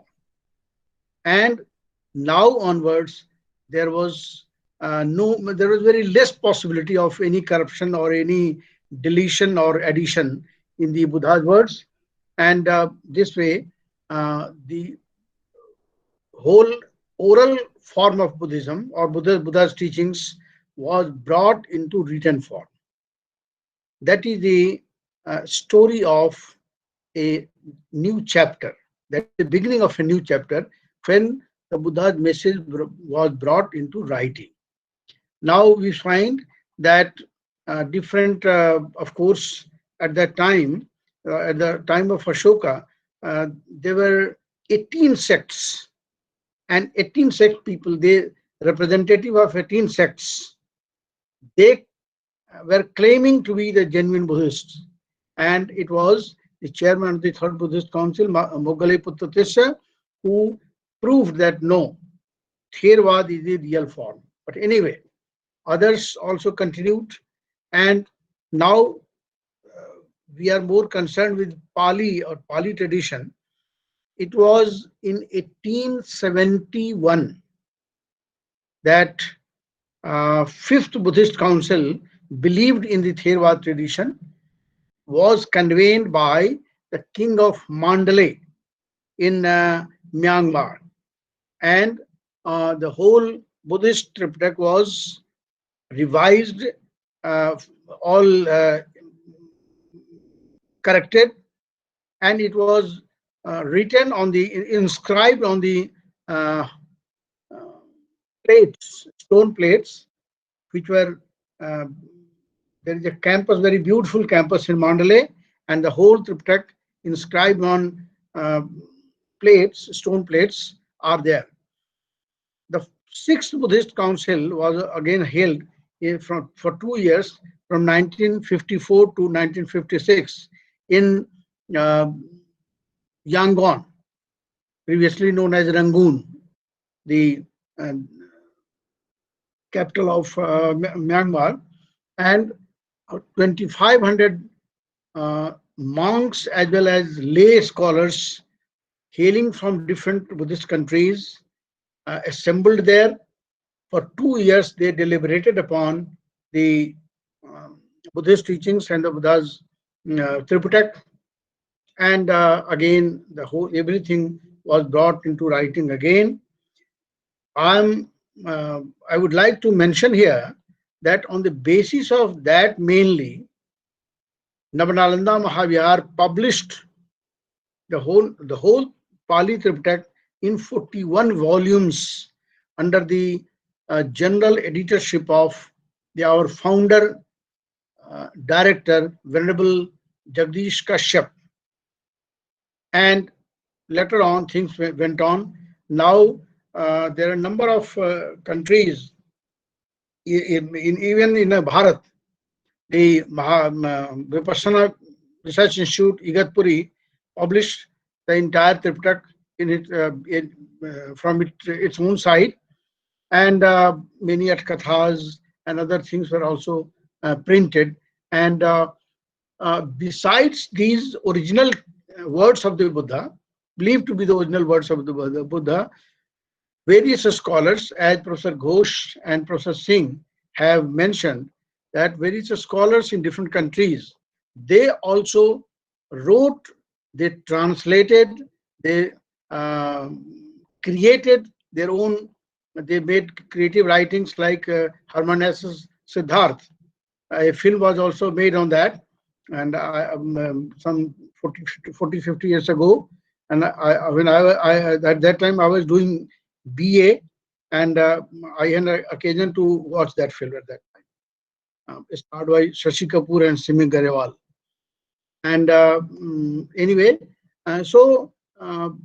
but even in 1875 or 79, that Light of Asia, the famous epic on the life of the Buddha, was composed. And after few years, even before that, it was 1786 or 1784, I don't remember the exact year, when the Asiatic Society was established in Calcutta, by William Jones. And that also took up the task of making discoveries or researches in the field of Buddhism and the Buddha's message. Many scholars wrote on various aspects of Buddhism, and the Buddhism was represented or conveyed, and of course his Dhamma also was conveyed to the then society, then world. I would like to mention here about the establishment of Pali Text Society in 1881 by Professor T.W. Ridgewitz. He established it in London, and many of you may be knowing that he was basically a judiciary officer. He was a judge in Sri Lanka, and one day he was hearing some case about some land litigation, and one party produced some evidence which was read out in the court, but he could not, Rhys Davids could not understand what he was telling. Then he got, the things were interpreted to him, and he was told that it was Pali.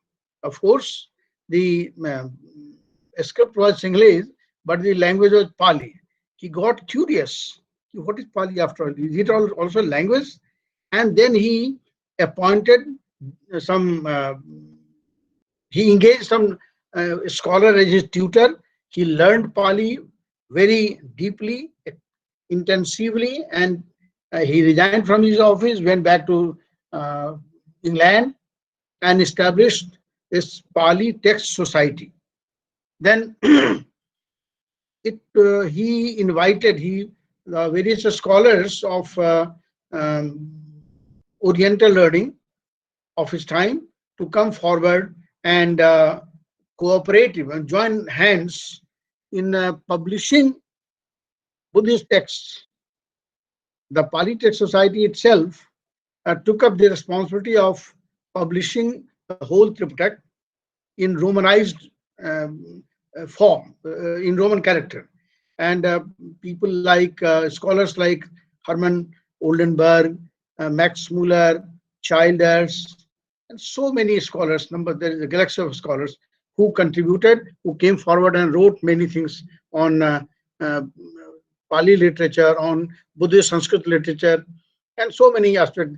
They edited also. They wrote their own independent books also. So that way, the literature uh, represented Buddhism and Buddha and his teachings in different forms. Later on, we find that not only in America or England, in the Western world, uh, various scholars in Japan, China, and Korea, Mongolia, Vietnam, Thailand, a number of scholars wrote on various aspects of Buddhism and his Dhamma, Buddha and his Dhamma.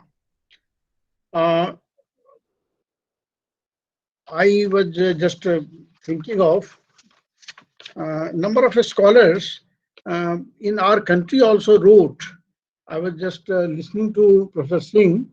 He had mentioned about Tagore's Nati Puja, Natir Puja.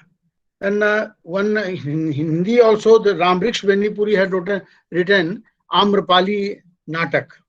And number of Rajarao, Serpent in on the road, and a number of things are there. So that way, literature is a conveyor of some thoughts or thought currents or some movements which had happened earlier in the past, and literature is a great medium to carry forward those thoughts from generation to generation. English literature has served it, is a great conveyor, or it has spread the Buddha's message, which has originated in India, in Bharat, but traveled through various countries and in the languages of those countries. But English literature particularly has served a lot, very meaningfully, and it has, because whether we like it or not, but it's a fact that English is now a widespread language acceptable in the major part of the world. So it has served a lot in spreading the Buddha and his Dhamma, and that's why we are thought of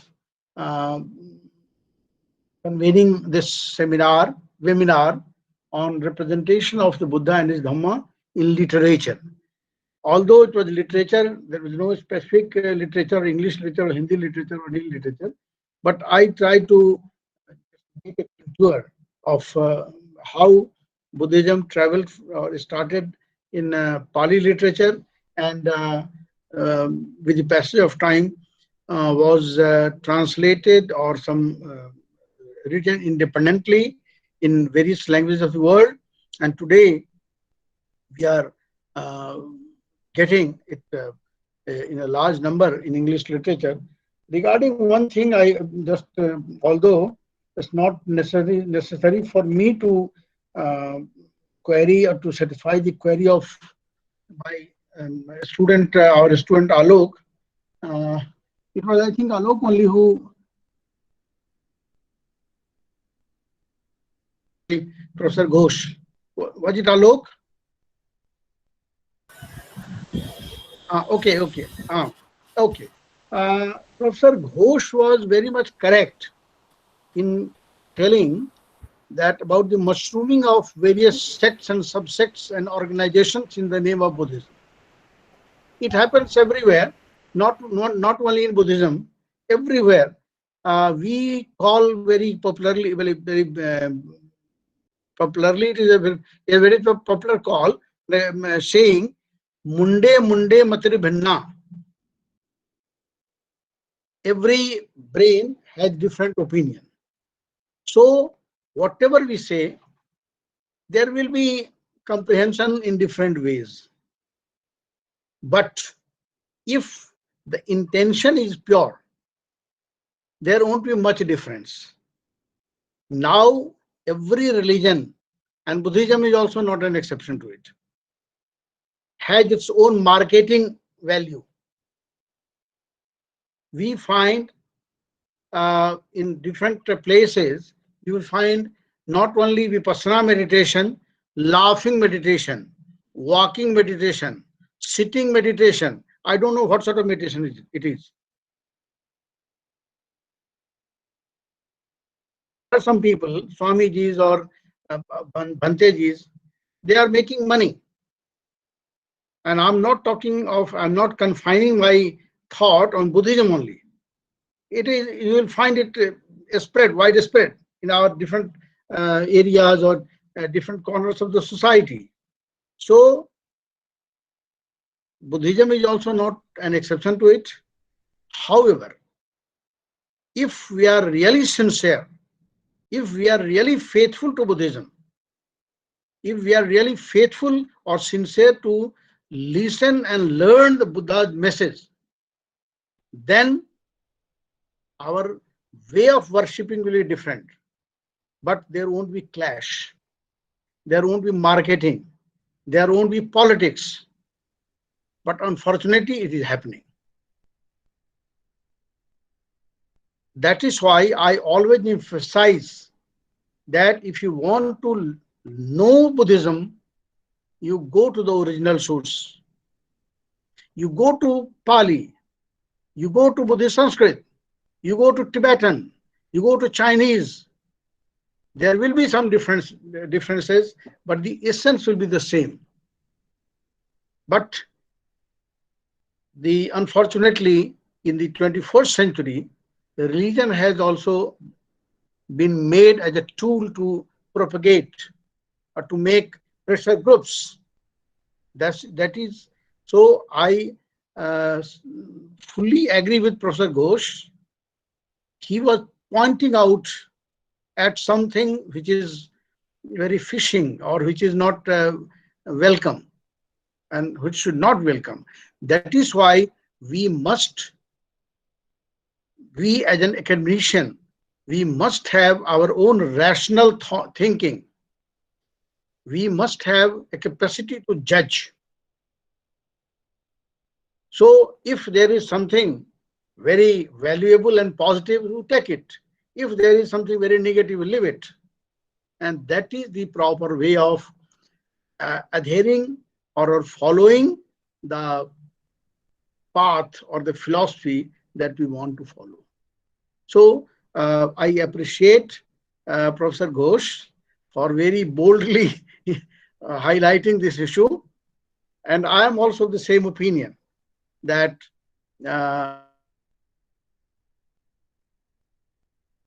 those who claim to be intellectuals or academicians must be very cautious in grasping or in accepting or following something. So that is why I have just shared my views, and I'm very much thankful to my dear Professor Dr. Shrikant Singh ji and his department for taking up this, for initiating the process of this, the culture of webinar in Nalanda Mahavihara. I am very much grateful to Professor Ghosh and Professor Singh for sparing their valuable time and be with us in the Corona period. This pandemic has made us, separated us physically, but we are emotionally one, and we are very much near to each other.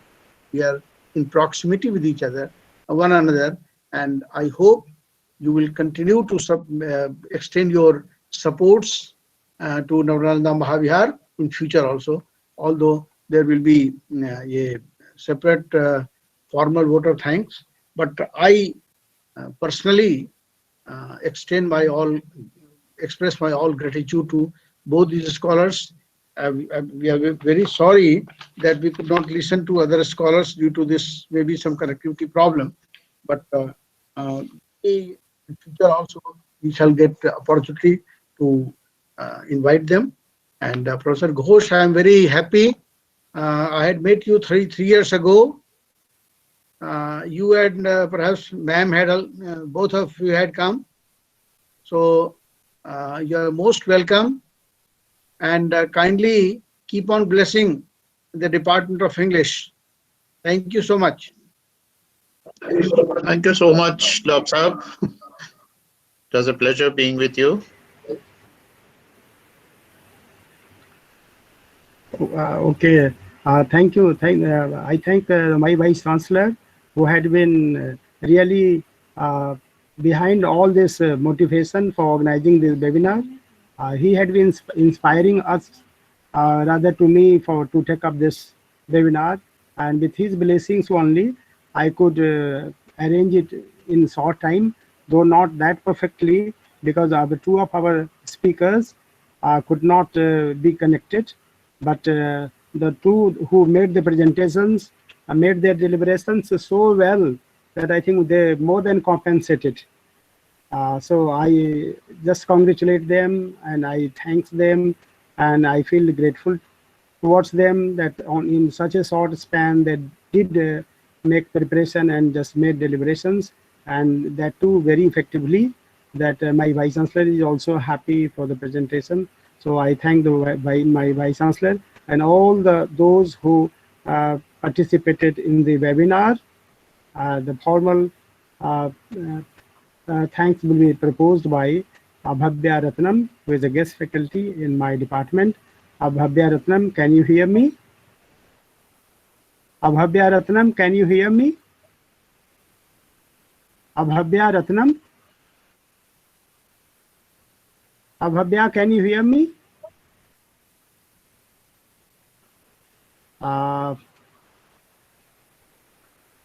Abhavya Ratnam, can you hear me? I think there has been some link, no, between us. Sir, Vice Chancellor, sir, are you listening me? Yes, yes, very much. You are listening. Abhavya, are you listening me? You maybe Do you you listen to me? just ask her to unmute the mic. Abhavya, just unmute your mic so that you could listen to us. Abhavya Ratnam. Oh, so Maybe some problem. can you unmute your mic? Or maybe some problem is there. So just I just again take the opportunity to congratulate the two eminent speakers who made wonderful deliberations to the uh, delight of the organizer, me as in the department and my vice chancellor, and also hopefully they with their presentations have regained. Hello. Yeah. Bhavya, can you listen to me? Yes, sir. Yes, sir. Am I audible, sir? Am I audible now? Yes, yes, you are audible now. So just Yeah. propose a vote of thanks to the Yeah. speakers as well as the vice chancellor. Okay. Yes, sir.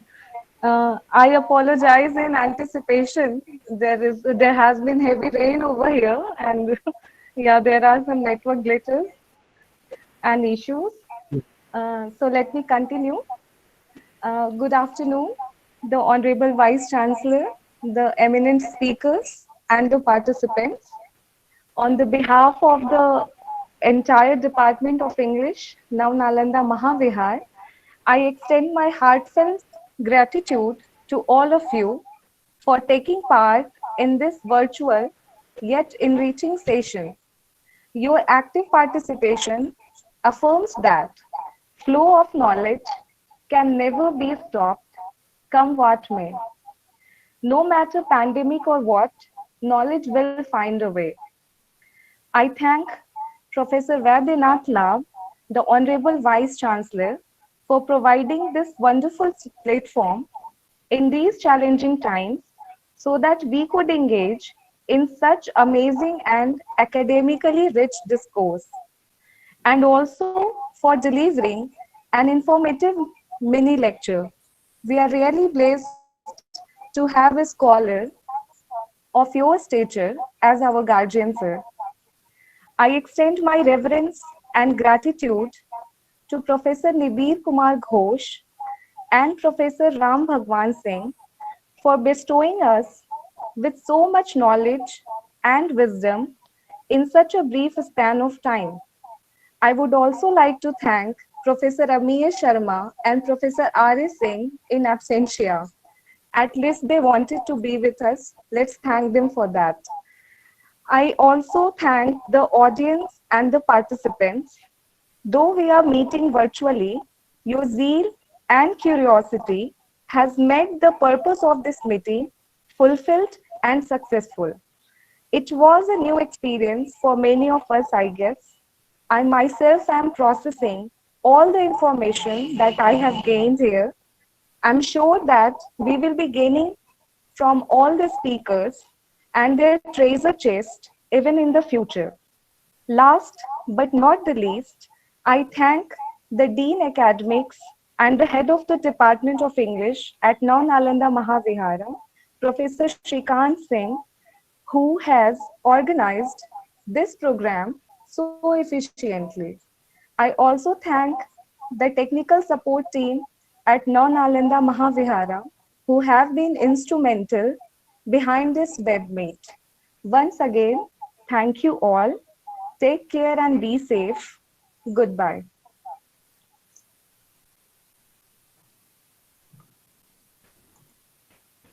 Okay, thank you, Abhavya, for your proposing vote of thanks. And I thank all the Thank you. speakers. Uh, yeah, I thank all the speakers and above all my vice chancellor. And I request all of you to just stop your speaker and session ends with this. And I with one note that all the participants who need the certificates will be given certificates within a day or two. On their email, we will be sending their certificates. So I thank again, particularly Professor Nivir Kumar Ghosh and Professor Ram Bhagwan Singh and Honorable Vice Chancellor and all the participants. Thank you all. Thank you all for your warm participation. Thanks. Thank you, sir.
मतलब खत्म भी पूरा चल रहा है ठीक से?